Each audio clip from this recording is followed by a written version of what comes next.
Hey everyone, I want to welcome you to the Unfiltered Podcast. My name is Lee Stephenson. I'm a church planter in Orlando, have the opportunity to oversee church planting with Converge. I'm Danny Parmelee, and I oversee church planting for Converge, Mid-America, and Southeast. And we got a special guest all the way in from Ohio here in Orlando. We are literally recording live in the middle of one of our standard kind of church planting assessment centers and got to meet my new friend, Paul Turner. So, Paul, I'll let you just take a moment, introduce yourself, tell us a little, what do you do in Ohio? Hello. So for you all who don't know, I hail from the Lord City, Cleveland, Ohio. All right.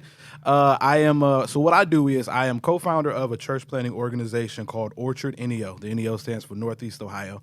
And what I currently do actively is just I'm the coaching director. I'm over pretty much making sure we get our guys from start to finish, essentially, from the moment they get into the program to the moment we let them off the hook into the wild to do their own thing, church planting.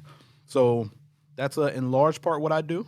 And that's why I'm here and excited to be down. I got a question for you. First of all, I love the name, but the first time I heard it, is that the Orchard group, there's another church planting organization. Is it connected to it, not connected to it? Mm-hmm. Yeah, so we are not connected to the Orchard group, right? This is one of the we always, if I'm not clear, if I just say Orchard, everybody, if you're tapped in and you think, who are you guys? But no, Orchard, Northeast Ohio, we are not connected to them. We are a regional church plant that came from the idea of the founding pastor, the lead pastor of the church that funds it, which is Christ Community Chapel. And he just said he had a vision for being able to plant churches, and you can just go to a church almost like you pick it out of an orchard. Right. So that was where we got our name, added Northeast Ohio there. Beautiful. And we've been doing it ever since. Now, you're a coaching director. What is the thing inside of you that makes you tick, and why you see coaching being so important for church planners? Yeah, man, I realized that, I planted a church in 2015. And we didn't last long. So we planted in the second poorest city in Ohio called East Cleveland. And what I realized is when I came into the Orchard program with the pastor who was at the church that I folded into after my church plant, we were talking about things we wish we had, right? We were like, what did we wish we had while we were planting? Now, he planted a successful church. Mine, we had to close up. We ran out of money. And one of the things I thought through as I started to do coaching, I said, man, I would have loved to have somebody say, hey, Paul, don't do that. That's stupid. Or, hey, Paul, you probably should do this, right? Or more than anything, pastoring in particular is lonely. Church planting is even lonelier, right? And so in some ways, if you don't have accountability or someone to pastor you, right, then the difficulty of church planting, I believe, becomes magnified. And so one of the things for myself is I said, man, if I can help guys who are walking through the call that they believe God has called them to do in church planting, if I can be a part of that process and pastor them through it, right, to see them get to the space that the Lord has called them to, that's something that gets me going. That's something that revs me up. So this is really interesting. You said your biggest issue or challenge that you kind of realized was the lack of resources, meaning financial resources, but you felt that the solution was coaching, not just, okay, somehow I just have to get a whole bunch of money and give it away to other church planters. So speak to that a little bit and maybe what the connection is with coaching and resources. Yeah. So it was a both and thing, but the money thing was an easy thing. We linked up with a church that was generous, problem solved, right? But even if we would have been fully funded, it would have bought us more time, but that doesn't deal with the quality of what I would have been doing, right? And so you had to kind of marry both of the ideas together where, yes, now we have funding, but now the funding needs to be stewarded well in a way that produces or allows the guys to make a quality process so that, look, we can really, as the church, give ourselves more leeway in these areas to push back the darkness that exists there. And so resources are a necessary thing. Like this world, we if we don't work, you don't need it. It's scriptural that we need to work every day, right? Or there's a connection. But same for church planting. But it's just not the end of it, right? It's not the only thing that we tick for. So just trying to marry both of those ideas and saying, now let's be quality now that we have funding, I think gives guys a better opportunity to push back the darkness in their context. That's great. Now, tell us a little bit about Northeast Ohio. What kind of candidates, what are you looking for? Who's going to be successful in planting a church in that area of the country? Yeah, man. So Northeast Ohio, it's an interesting place. So apart from it being God's country, it's a lot of He's just it is- reminding Oh us. yeah, you know, this- I've heard him say it at least 10 times this week Look, if you already. say it- So if you say it enough, it's going to come I true. want it to right? become subconscious to you guys. yeah. I want you guys to think of Cleveland that way. But no, so the funny thing about Northeast Ohio is a 20-county area, right? And it is made up of about 4.4 million people with 3 larger cities. The largest being Cleveland, which is about 400,000 people. Akron, where LeBron James is from, is about 170,000, and then Canton, Ohio, which is about 70,000. And the funny thing about Cleveland is, the funny thing about Northeast Ohio is that we have most city type of dynamics. We have rural, we have suburban, we have urban, we've got inner city. Like in that 20 county, you're gonna find one of those paces of a city, right? And so the weird thing is the actual kind of backdrop religiously of Northeast Ohio is that it is very much like Bible Belt Christianity, where like we have to do, everybody knows the name of Jesus, but to church plant does mean you got to do a great deal of deconstructing, or to evangelize, you got to do a great deal of deconstructing and actually convincing people that what they think they have believed that has allowed them to be where they are and who they are is actually not as scripturally true. And so that's the backdrop where we have a lot of churches, to be honest. We do. We have a lot of churches, thousands of churches in Northeast Ohio. But it has become like the culture of Christianity is what we've become known for, and not necessarily the grace that the church should be. And as we started this, we scoured through every church planning organization, Acts 29, Harbor Network, some of these other. No one had any flagship churches in Northeast Ohio. So I realized what I was experiencing, others would also acknowledge as well. We said, man, this is a place that is very ripe because there's a lot of great things there, right?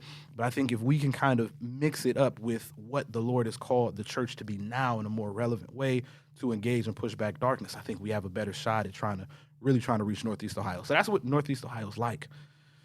Now, to answer what we're looking for in church planners in that area, I would say, man, we want guys that are just convinced that the call of their life is to church plant. Like, that is more than anything. Like that on the nights where you're discouraged, on the days that you don't know if you're going to have enough money for whatever, on the days that you, like when I was planting and I had to deal with murders, while marriages were falling apart, right? I had to deal with people who said, I just don't have time for stuff, and people who said, I don't have enough money to pay bills. So I've had just a plethora of things that I had to deal with during that time, right? But I know that the thing that over all of that kept me going was I know I was called to do this, right? I know that the Lord was calling me to plant. And even though it didn't work, all right, I realized I wasn't called to plant the church that would become a mega church, right? I was called to be faithful, get into the batter's box and swing for Jesus no matter what. And that's what I was called. And I want guys that say, hey, man, look, my church plan may be great. My church plan may not. My church plan may fail, right? Whatever. But as long as I'm being faithful to Jesus, he will take care of the rest. And that's the guy that if they understand that calling, mixed with them having a visionary capacity to mix that up with what they believe God is calling them to do that doesn't exist, those are the guys that we want to see come up and just mix it up in Northeast Ohio. No matter where they are, come to Northeast Ohio, put those things together, and let's mix it up, and let's try to reach the area. I love the imagery that you created there of, hey, just are you willing to get in the batter box and swing away? Mm-hmm. And, you do everything you can to refine the swing, pick up the ball. Sometimes you're going to miss. Sometimes you're going to connect. Mm-hmm. And I think even from your own personal story, like it's a mature perspective to have, understanding the kingdom of God operates not necessarily on our standards. Mm-hmm. Paul, talk to us, too, about, based on your experience in the area, also your planting experience, your coaching experience. We have a lot of listeners from all kinds of different backgrounds that listen to the podcast. Some are focused on urban, for instance. Mm-hmm. What would you say? How would you coach somebody that is feeling the call to go into an urban setting? Go, no, I would do this before you land or before you launch in order to be successful. Mm-hmm. I think in the venture of church planting, you only move as fast as trust will allow, right? So in an area like an urban place or an inner city place, right, where we're talking about places that probably, I'm not saying all are, right? Some probably are dealing with poverty, dealing with like a lot of felt needs. And in a lot of poverty or poverty-stricken places, it's not just they don't have access to resources, but they also are relationally deficient, right? And so when you go into a place like that, you can't just say, I'm going to come on the trust of the church, so if I build it, they will come, right? Because the reality is that circle of trust for the average person in that area is very small. And so the reality is if you need trust to move somebody along or to even disciple them into that space, before you're invited into that space, in an area like an urban context or an inner city, you have to be there for a long time for them to know this person is actually here for us. You know, I come from the inner city of Cleveland, so I know when a new thing comes and you can tell that it's not really for us, it's for them, right? We become more skeptical of it. We actually walk away from it more often. We don't want to give it as much time, right? It's because in those spaces, those people need to know that you don't want anything from them, but you actually are there for their bettering. And that once they're convinced of that, then now you have the ability to do the building blocks of discipleship. And the problem is time orientations just work so differently there. Yeah. So it may be 5 years before you get to that space. 5 years of every day walking the streets, coaching, maybe finding a job there, hosting like a spades tournament every week at your house, whatever, right? It takes years and years of doing that to really till the ground and the soil in order to actually start planting. And I think like that's the one thing I tell anybody. If you're going into an urban area, right, you need to be linked up with financially, right? Financially, I think linked up with someone who's willing to fund you indefinitely, right? Someone who's willing to say, we will support you and your vision no matter how long it takes, so that they have the opportunity to not split their time in their context, because that's some of the issue, right? In urban context, like I grew up in a place where the pastor was also preaching, opening the church, and working another job, right? Sure. And so the reality is his time was always going to be split, right? And he could never give all to his context that actually needed it the most. So I would say for anybody, make sure you've got some type of net like that, but also get into that area and just be there for a long time, not trying to move anybody along anything, but just loving and engaging. And I think once you start to break that, you will have slow growth. But once you have that slower growth, once those people are there, they're going to stay. And I think that's kind of what I'd say to anybody heading in the church planting area. Time just works different, and be prepared for it. That's great. You hit on this a little bit, but I'm curious if transplant work. So in other words, if people, maybe it's even listeners listening to this, they're not from Northeast Ohio, and they're like, well, man, that actually kind of sounds intriguing. Does it work to have someone from outside the culture to move? So let's say someone is in Florida or someone's in California, and they contacted you and they're like, hey, should I do this? How would you respond to that? Yeah, I would say there's an ideal, right? And then there's a space where we know that God can do anything, right? So the ideal would be, you'd want whoever goes to any place was raised up there so that they don't have to go through the curve of learning and understanding a culture. But for someone who's not from that culture, they see it from fresh eyes. So I didn't realize, it's so funny, I didn't realize certain things even about my community until I was outside of my community, right? Because to me, it was just normal. You know what I mean? Like fish just don't know that they're wet, right? Right, yeah. Whatever the debate is, right? So like you don't know that. So oftentimes it is helpful, right, to have people that are not from that culture or not from that area. I don't say necessarily culture, but not from that area, to come in because they see things. So they may see things that the person there doesn't see. Does it give you? Is it a bit of a disadvantage? I would say so, right? But is it impossible, and can it be helpful? I would say yeah. I just think it just depends on how well that person's ability is to get into an area and truly want to learn from it and engage the people there and love them on their terms, right? Yeah. I think that probably matters more than where they come from. Yeah. Now, I know this week is a new experience for you from an assessment standpoint. For planters out there that may be teetering back and forth, like, should I go through an assessment or can I just skip and just go plant a church? Based on kind of your experience even this week or previous, what advice would you give them? Yeah, I would say, hey, listen, you the Lord gave us the church for a reason, right? And I would say that if you have and you need other voices outside of yourself to affirm certain things in you. I'll be honest, I didn't plant a church because I wanted to.